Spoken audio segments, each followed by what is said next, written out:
नमस्कार, आप देख रहे हैं पंजाब की खबर। आपके साथ मैं हूं चित्रा सिंह। खेल की प्रतिभाओं को निखारने के लिए सीएम मान की सरकार लगातार काम करती है। खेड़ा वतन पंजाब दिया के तहत सीएम मान टी शर्ट और लोगों को लॉन्च किया। इस दौरान सीएम मान ने खेल प्रतिभाओं को निखारने के अहम बिंदुओं पर काम किया और इस दौरान मुख्यमंत्री मान ने मीडिया के सामने कुछ बातें भी रखी। इस कार्यक्रम पर भी विस्तार से जानकारी दी। इस रिपोर्ट में देखिए।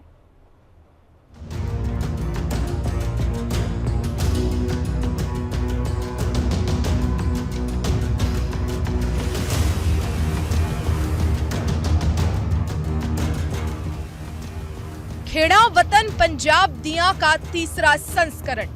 सीएम मान ने टी शर्ट और लोगो किया लॉन्च। 29 अगस्त से शुरू होगी खेल प्रतियोगिता।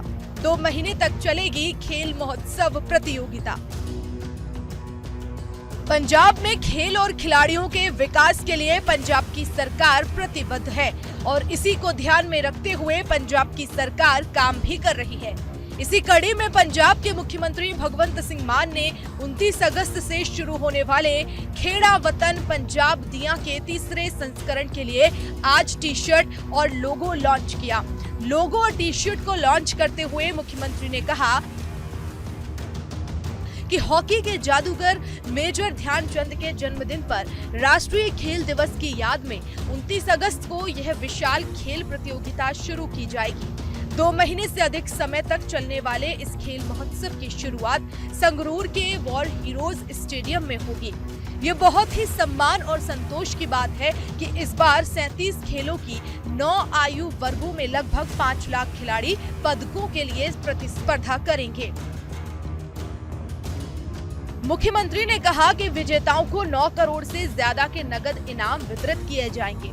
उन्होंने बताया कि पहली बार खेड़ा वतन पंजाब दिया में पैरा खेलों में एथलेटिक्स, बैडमिंटन और पावर लिफ्टिंग को भी शामिल किया गया है।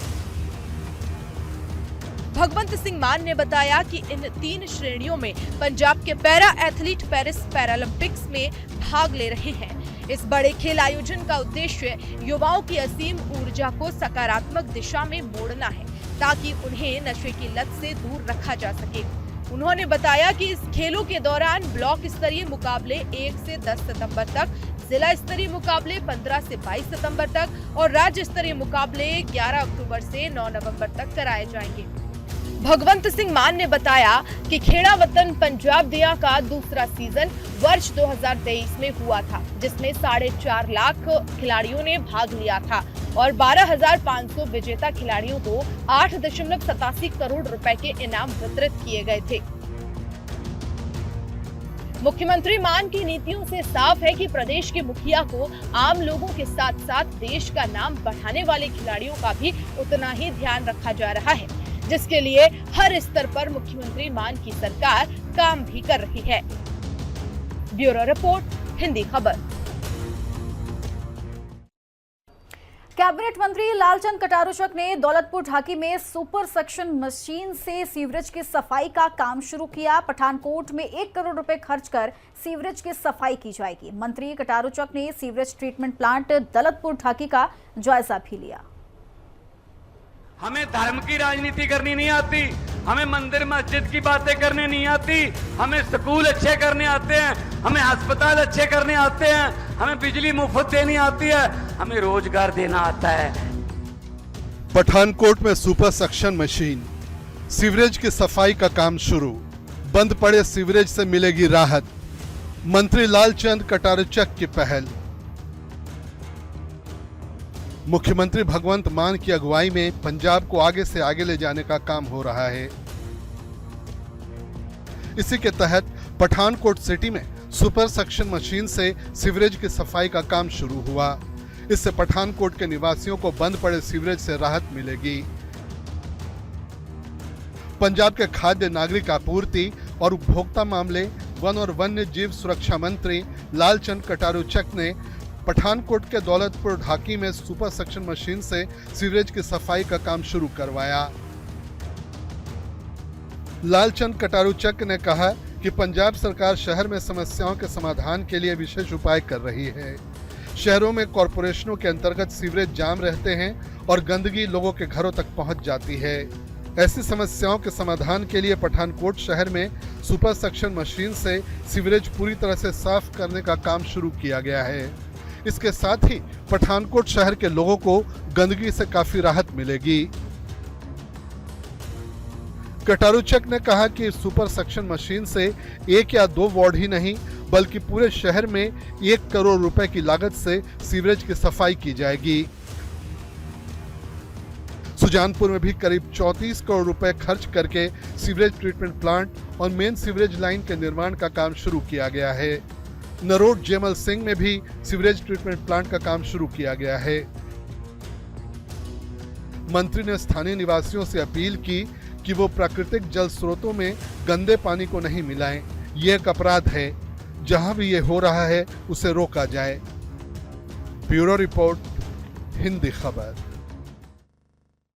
पंजाब सरकार की जीरो टॉलरेंस पॉलिसी अपराध पर लगाम लगाने को तैयार है। मुख्यमंत्री मान अपराध मुक्त प्रदेश बनाने की ओर बढ़ रहे हैं, जिसको लेकर किसी को बख्शा नहीं जाएगा। मतलब कि अपराधी से सिर्फ और सिर्फ कानून की भाषा में ही बात की जाएगी।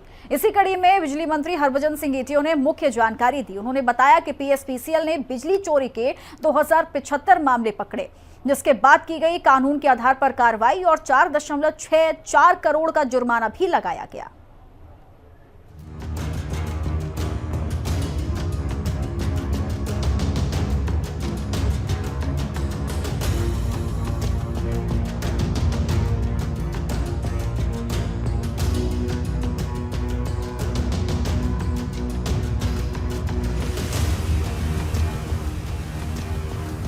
पीएसपीसीएल ने बिजली चोरी के 2075 मामले पकड़े। पंजाब सरकार की जीरो टॉलरेंस पॉलिसी का असर, अपराध मुक्त बन रहा पंजाब, मान सरकार का कमाल। बिजली चोरी के मामलों पर धड़ाधड़ किए गए चालान। पंजाब सरकार की जीरो टॉलरेंस पॉलिसी शानदार तरीके से काम कर रही है। पंजाब अपराध मुक्त बनने की ओर बढ़ रहा है और मुख्यमंत्री भगवंत मान का रंगला पंजाब का सपना भी पूरा होता हुआ दिख रहा है। ये सब कुछ मुख्यमंत्री भगवंत मान के नेतृत्व में कमाल हुआ है। इसी कड़ी में पंजाब सरकार के बिजली विभाग यानी पीएसपीसीएल ने बड़ी कार्रवाई की है। बिजली मंत्री हरभजन सिंह ने बताया कि बिजली चोरी के 2075 मामले पकड़े गए हैं। इन मामलों पर कार्रवाई भी की गई है। सभी मामलों में 4.64 करोड़ रुपए का जुर्माना लगाया गया है। उदाहरण भी दिया गया है कि मान सरकार में किसी भी तरह की गड़बड़ी को बर्दाश्त नहीं किया जाएगा। पंजाब बिजली बोर्ड की बड़ी कार्रवाई, बिजली चोरी के कुल 2075 मामले पकड़े गए, 4.64 करोड़ रुपए का जुर्माना लगाया गया। गैर कानूनी गतिविधियों में न शामिल होने की अपील, बिजली की बचत के लिए लोगों को प्रोत्साहित किया। बिजली चोरी के खिलाफ मुख्यमंत्री भगवंत मान की अगुवाई वाली पंजाब सरकार की जीरो टॉलरेंस नीति के तहत Punjab state power corporation limited के 5 जोन अमृतसर, भटिंडा, लुधियाना, जालंधर और पटियाला में विशेष चेकिंग मुहिम चलाई गई है। एक प्रेस बयान में ये जानकारी देते हुए पंजाब के बिजली मंत्री हरभजन सिंह ने बताया कि ये चेकिंग मुहिम पीएसपीसीएल के वितरण और प्रवर्तन विंग द्वारा संयुक्त रूप से चलाई गई। इस चेकिंग के दौरान 5 जोनों में कुल 28,487 बिजली कनेक्शनों की जांच की गई। इन जांचे गए कनेक्शनों में से बिजली चोरी के कुल 2075 मामले पकड़े गए और संबंधित उपभोक्ताओं पर 4.64 करोड़ रुपए का जुर्माना लगाया गया। मुख्यमंत्री भगवंत मान की नीतियों के आधार पर देखा जाए तो आज पंजाब को नया विकास मिल रहा है। वहीं गैर कानूनी गतिविधियों पर लगाम लग रही है। इस कार्रवाई में यही कुछ देखने को मिला है। अमृतसर जोन में बिजली चोरी के 438 मामले सामने आए। बिजली चोरी करने वालों पर 1.10 करोड़ रुपए का जुर्माना। भटिंडा जोन में 527 मामले पकड़े गए। 1 करोड़ 41 लाख का भटिंडा में जुर्माना लगाया गया। 90 लाख रुपए का जुर्माना लगाया गया। जालंधर जोन में बिजली चोरी के 340 मामले पकड़े गए। 50 लाख रुपए का विभाग ने जुर्माना लगाया। पटियाला जोन में टीम ने 447 मामले पकड़े। 74 लाख रुपए का जुर्माना लगाकर कार्रवाई की गई। बिजली मंत्री ने कहा कि जुर्माना लगाने के अलावा एफआईआर दर्ज की गई है और संबंधित उपभोक्ताओं के खिलाफ कानूनी कार्रवाई शुरू कर दी गई है। उन्होंने कहा कि बिजली चोरी के खिलाफ चलाई जा रही मुहिम बिजली चोरी के मामलों को अधिकतर स्तर तक घटा देगी। बिजली चोरी को रोकने के लिए ये मुहिम समय की जरूरत है। बिजली उपभोक्ताओं से अपील की है कि वे ऐसी गलतियां ना करें। बिजली मंत्री ने कहा कि सामूहिक चेकिंग मुहिम भविष्य में भी जारी रहेगी। उन्होंने सभी बिजली उपभोक्ताओं से अपील की है कि वे अपने अपने क्षेत्रों में ऐसी गतिविधियों के बारे में जानकारी देकर बिजली चोरी को नियंत्रित करने में बिजली विभाग की मदद करें। उन्होंने हर व्यक्ति से अपने बिजली कनेक्शन को नियमित करने की भी अपील की ताकि उन्हें सिस्टम के तहत लाया जा सके। उन्होंने पावरकॉम के अधिकारियों की बिजली चोरी के खिलाफ मुहिम को सफलतापूर्वक चलाने के लिए प्रशंसा की। इस दौरान राज्य के आर्थिक विकास और स्थिरता के लिए ऊर्जा की बचत के महत्व पर जोर देते हुए बिजली मंत्री ने हर यूनिट की बचत पर जोर दिया और लोगों से अपने दैनिक जीवन में बिजली बचाने की आदतें अपनाने की अपील की। स्थिर ऊर्जा आपूर्ति सुनिश्चित करने, जैविक ईंधन पर हमारी निर्भरता को कम करने और जलवायु परिवर्तन के प्रभाव को कम करने के लिए बिजली की बचत महत्वपूर्ण है। पंजाब सरकार की ओर से की गई कार्रवाई बताती है कि आज पंजाब को विकसित मगर समर्थ पंजाब का निशान मिला है। आज सब कुछ कर सकने वाला पंजाब मिलने का श्रेय मुख्यमंत्री भगवंत मान की नीतियों को जाता है। ब्यूरो रिपोर्ट, हिंदी खबर। आस्था के पर्व श्री कृष्ण जन्माष्टमी पर पंजाब के मुख्यमंत्री भगवंत सिंह मान ने प्रदेश वासियों को शुभकामनाएं दी। सीएम मान ने अपने एक्स हैंडल पर एक पोस्ट किया जहां उन्होंने लिखा कि आप सभी को श्री कृष्ण जन्माष्टमी की पावन पर्व की हार्दिक शुभकामनाएं। भगवान श्री कृष्ण आप सभी पर अपनी कृपा बनाए रखें। सभी का घर खुशियों, उल्लास और स्वास्थ्य से भरपूर रहे।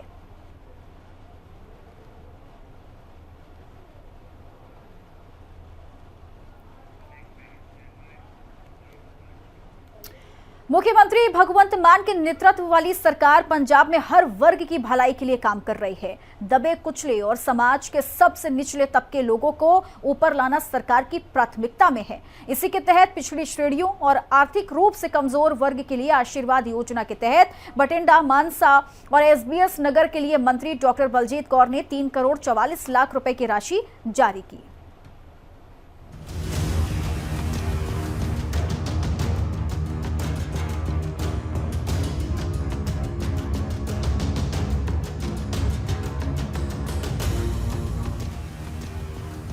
पंजाब की भगवंत मान सरकार ने दी राहत। पिछड़ी श्रेणियों, आर्थिक रूप से कमजोर वर्गों के लाभार्थियों को राहत। बठिंडा, मानसा और एसबीएस नगर के लाभार्थियों को राहत। 675 लाभार्थियों के लिए 3 करोड़ 44 लाख रुपए की राशि जारी। पंजाब सरकार के सामाजिक न्याय, अधिकारिता और अल्पसंख्यक मंत्री डॉक्टर बलजीत कौर ने बताया